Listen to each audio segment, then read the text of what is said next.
Və tövbə də maraqlı məsələdir. Tövbə də maraqlı məsələdir. O ki deyir, Allah deyir, tövbə eləyim, bağışlayayım. Bax, indi tövbə ayıdır.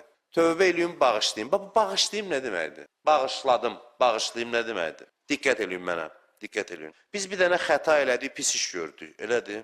Pis iş gördük. Təbii olaraq o işin cəzası bizim ruhumuza gəlir çatır. Yəni necə? Bir daha deyirəm, qəssabın nə deyirlər, kötüyün üstünə qoyuruq əlimizi. Götürürük, vururuq barmağımızı kəsirik. Nə qədər qan gedir, üzr istəyirəm bu bəhslərə görə. Belə, nə qədər qan gedir, barmaqların qırılıb düşüb. Təbii bir şeydir də, əlini kəsdin, bu vəziyyətə düşdün, hə? Aləmin nizamı var da, maddə aləmin nizamı budur ki, balta əli kəsir, öz nizam intizamı var, hə? Necə cazibə qüvvəsi var, müxtəlif qaydalar var. Mənəvi aləm də elədir. Mənəvi aləmində dəqiq belə bir qayda qanunları var. Sən hər dəfə xəta, günah eləyəndə, təbii olaraq, təbii qaydalarla da sən özvə zərbə vurdun. Özvə zərbə vurdun. İndi bağışlamaq nədir bu arada? Bağışlamaq budur ki, Allah sənin bu işi bağışlamaqla bütün nizamı dəyişir. Bütün nizam intizamı dəyişir və hər şey sənin başlayır xeyri və cərəyan eləməyə. Sən bir dənə indi bir iş gördün, 100 dənə səni hadisə gözləyirdi, təbii olaraq o işin nəticəsində. Tövbə elədim, bağışladım, yəni nə? Bağışladım, yəni bu taleyi dəyişdim başqa istiqamətdə. Bu istiqamətdə nə qədər adamlar var idi, nə qədər işlər, nə qədər qarışmışdı insan. Bütün bu şeyi dəyişib, ona görə sizə sadə gəlməsin. Bağışla da, bağışla yəni bilirsin, hə? Bağışla yəni kəsilən barmaqları birləşdirmək yanında olsun Allaha. Birləşdirmək. Bağışlamaq böyük bir prosesdir. Oldu. Biz elə bilirik ki, insanlar arasında anlaşmazlıq olur. İndiki cavanlar necədir, nedarazım. O anlaşmazlıq, indiki öyle bizim vaxtda da cavanlar elədilər. Amma çox heç bəziləri bilmir mənasında, anlaşmazlıqdır. Anlaşmazlıq olanda nə olur? Deyirsən ki, mənə bağışla da, deyib bağışladım. Elə bir ki, ürəyini sındırmış. Bizə bir Allahla da belədir məsələ. İndi elədim də bağışla məni. İncitmişdim səni bağışla. Sən onu incitməmişdin. Sən öz barmağı kəsib qoymuşdun yerə. İndi barmağı götürüb gəlmirsən. Deyirsən məni bağışla, bağışla, yəni onları bitişdir. O da sənin üçün bitişdirirsən, deyirsən belə də olmalıdır. Sən deyirsən belə də olmalıdır. Tövbə çox əzəmətli bir məsələdir. Çox təəccüblü bir məsələdir. Hər dəfə tövbə eləyəndə, Allah bizi bağışlayanda bizim üçün möcüzə eləyir hər dəfə. Bilirsiniz? Möcüzə. Hər dəfə möcüzə eləyir. Hər dəfə kəsilən bədən üzvlərimizi bitişdirir valla. Biz niyə? Maddi aləmdə asandır, hər şey görürük də şəffafdır. Mənəvi aləmdə də, bax bu əməllər var, günah. Günah yəni adama xəsarət yetirən işlər. Pərdə çəkilsə gözünün önündən, necə dünyada görürsən ki, adam başını divara vuranda başı yarılır, o da mənəvi aləmdə eyni şeydir. Sadəcə görmürük deyə başa düşmürük. Onun adını nəsə qoymuşuq mücərrəd, günah, Allaha elə bir nəsə eləmişik. Xeyr, o da təbii qaydalarla özvə nəsə eləməkdir. Özvə nəsə eləməkdir. Ona görə də bir dənə bax məqama fikir verin. Tövbənin qəbulu. İnsanın bağışlanması, bu cümləni də yadda saxlayın. İnsanın bağışlanması Allahın rəhməti ilə yanaşı, həm də qüdrətini bizə çatdır. Hər kəs bağışlama, yəni Allah Quranda birisi nə deyir? Buyurur ki, mən yəğfiruz zunubə illəllah. Allahdan başqa kim bağışlaya bilər ümumiyyətlə? Məsələ bundadır. Yəni Allahdan başqa kim bu işin öhdəsindən gələr? Tövbə təkcə rəhmət məsələsi deyil, qüdrət məsələsidir. Allahın gücü çatar bu işləri eləsin sənin üçün. Sən bir dənə xəta eləyirsən, bütün dünyanın nizamın bir-birinə vurmusan. Çünki heç hər şey bu dünyada elə dəqiq mikroskopik, belə deyə də dəqiq polad bir nizamla hərəkət eləyir. Sən gəlib orada bir dənə bunu qarışıqlıq salırsan, bilirsən nə qədər dalğa yaranır, bütün varlıq aləmini bir-birinə vurursan, sən hər dəfə tövbə eləyəndə bilirsin nə olur? Allah təzdən yığır bunları. Öz xeyri və istiqamətləndirir. Sonra deyir ki, bunu mən eləyə bilərəm, bunu heç kəs eləyə bilməz. Bağışlamaq bu deməkdir. Yoxsa biz elə bilir ki, Allah'a incitmişdik, deyir, bağışla. O da deyir, hə, yaxşı da get. Biz elə başa düşürük. Allah deyir, bağışlamağa məndən başqa gücü çatmaz. Heç kəsin söhbət rəhmətdən getmir təkcə. Qüdrətdən gedir.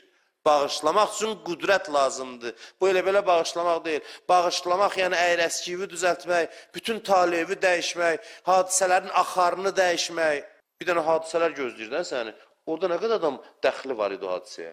Bir sürü nə qədər adam qarışdırmışdın bir-birinə. Hamısını birdən-birə təzədən rəflərə düzür Allah. Bu, tək yaşamırsan axı sən. Hər şey bir-birinə əlaqəli ola. Hər dəfə tövbə eləyib məni bağışla deyəndə, bu işləri sənin üçün görürlər. Mən neçə dəqiqə danışıram? Danışmışam, ağzım qızışıb. Neçə dəqiqədir? Neçə? 37. İnşallah qutararıq. Emin görünür ki, darıxır ki, sayır. Deyir, mən bağışlaya bilərəm. Mən bağışlaya bilərəm. Ancaq mənim gücüm çatar. Siz özünüzə zərbə vurursunuz. Deyirsiniz, tövbə elə mən dəyişim. Niyə mən ümumiyyətlə sənin qapıya gəlməliyəm? Özümə zərbə vurmuşam. Sən deyirsən ki, mənə üsyan eləmişsən.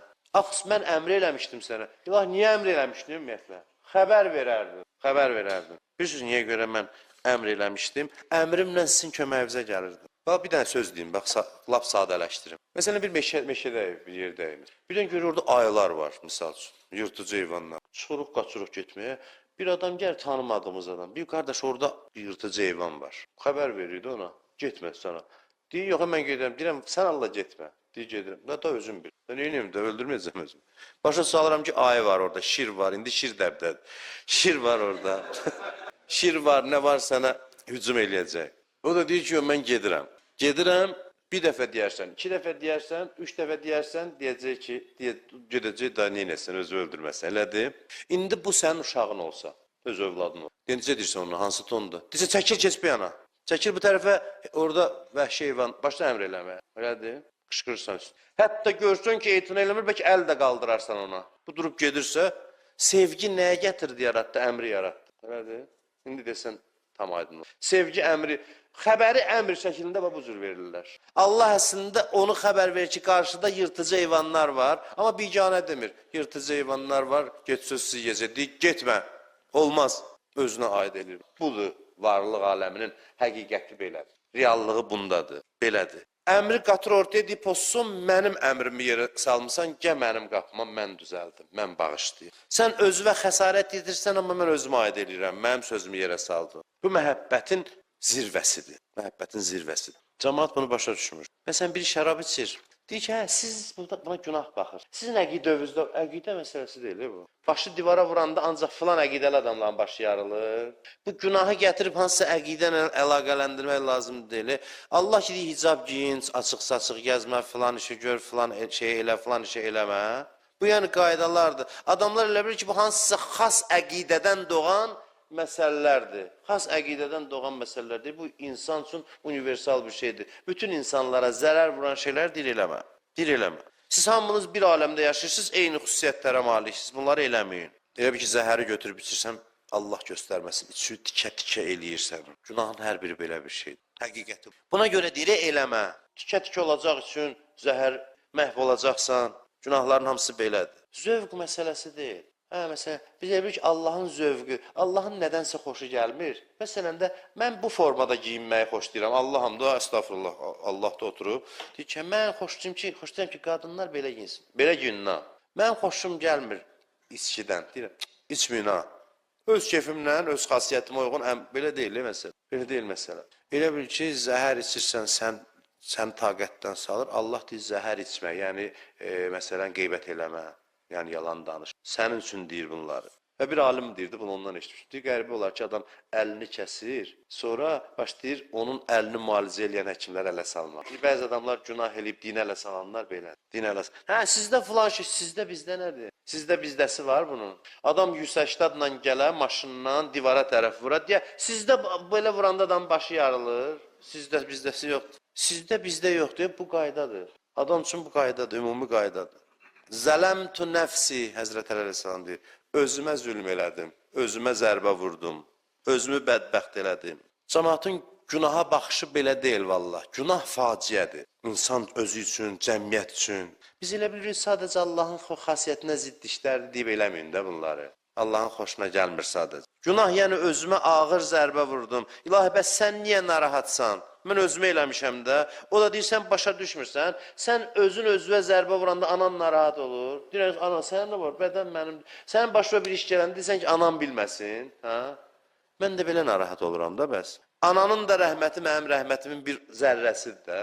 Amma da belə olmur da Allah bilməsin. Ha? Allah bilir də görür. Görürəm ona görə düşmüşəm ortalığa, gecə gündüz sənə əmr eləyirəm filan. Necə eləyim ki, sən eləməyəsən, özünə zərbə dəyməsin, özünə zərbə vurmayasan. Dindarlığın yolu budur. Mən dindar deyiləm, mən başqa seçimdəyəm, mən filanam, mən hörmət, ay qardaş, bu söhbətləri qoy qırağa, o seçimdə. Seçim elə səni seç məcbur eləmir, amma bilirsən, başı divara vurmağı seçim eləməzlər. Mənim seçimim, mən sizə hörmət edirəm, siz günah eləmirsiniz. Amma mən seçimim budur ki, mən qaza ayağımı basıb gedib maşını divara vurub tikə-tik olacam. Bu da mənim seçimim. Mənim seçimimə hörmətlə yanaş.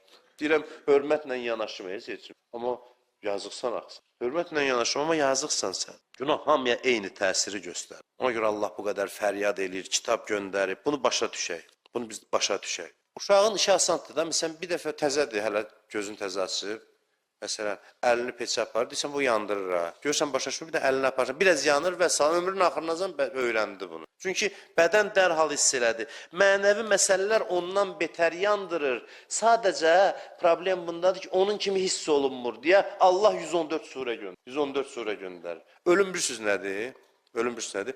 Ölüm, bax, belə deyək də, elə bir biz özümüzə vururuq, zərbə vururuq, hə? Yaralarımız sızıldayır, hə? Bizi keydici bir şey vururlar, yaralı ağrıları hiss eləmir. Amma ağrılar sızıldayır ha. Sonra o dərmanın təsiri keçəndə necə başlayır sızıldamağa, ağrı dəhşətli olur. Hə? İnsan ölümü də belədir. Dünyada keyiyib, ruhuna günahla zərbə vurur. Dünyadan köçən kimi o keyliyi keçir. Hə? Keyliyi keçəndə vay, başlayır nə ağrılar. Bu haranın ağrısıdır, ona cəhənnəm buna deyirlər ha. Bu nəyin ağrısıdır? Öz əlinlə özünə vurduğun zərbələrdir bu. Qır qazanı deyil, cəhənnəm. Anekdot qoşub danışıb güləsiniz, lətifə danışasınız. Qır qazanı deyil, içindən gələn o ağrılardır. Vurursan bütün gün ruha fasiləsiz. İndi dünyadasan, narkoz altındasan elə bil. Ruh hiss eləmirsən.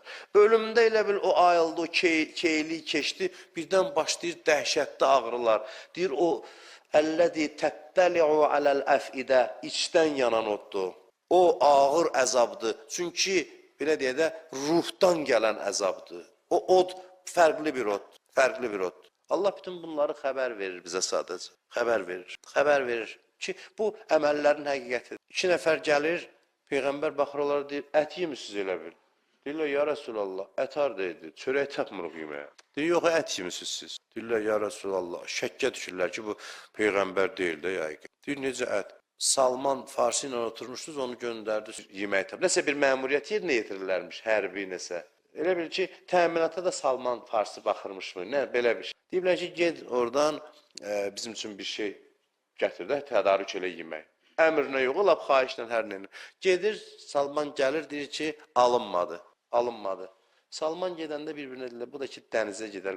Buna deyir, qeybət. Gündə 100 dəfə belə söz deyir. Bu, ən yaxşı sözlərimizdir. Deyir ki, bu, ətini yemisən. Yəni, onun ətini yemisən, elə belə bənzətmə deyil. Sənin o qeybət əməlinin pərdə arxası özüdür, həqiqətidir. Yəni, sən adam yiyənsən, zombisən. Qeybət eləmək budur. Sən adam yiyənsən, yəni. Həqiqətən ha, bu belədir. Peyğəmbər onun batini surətini görür. Yəni, sən o qədər qeybət odur ki, sən o qədər düşmürsən aşağı ki, adamın meydin ətini yemək həddindədir. Bu, qeybətin həqiqətidir. Allah deyir, bunu eləməyin. Bunu eləməyin. Ruhunuza zərbə vurmayın. Eləməyin. Eləsəz də mənim qapıma gəlin. Mən həll eləyim. Ancaq mənim gücüm çatar bu məsələni həll eləyim. Biz bunu başa düşsək, başqalarını da daha çox ürək yandırarıq və başqalarını da günahdan daha tez çəkilir. Biz ki, bilmirik o günah nə böyük faciədir, deyir, eləməsin. Amma təsəvvür elə bir nəfər üzr istəyəm, görmə qabiliyyəti olmayan adamdır, gedir, görsən ki, quyuya düşəcək.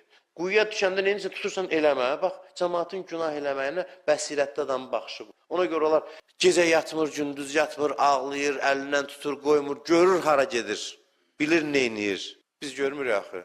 Biz elə birində elədə. Görsək ki, bu neyniyir, özümüzə də görərik başqası üçün də. Onda biz çox ciddi cəhdlə çalışarıq insanları xilas eləyək, insanları qoruyaq günahdan.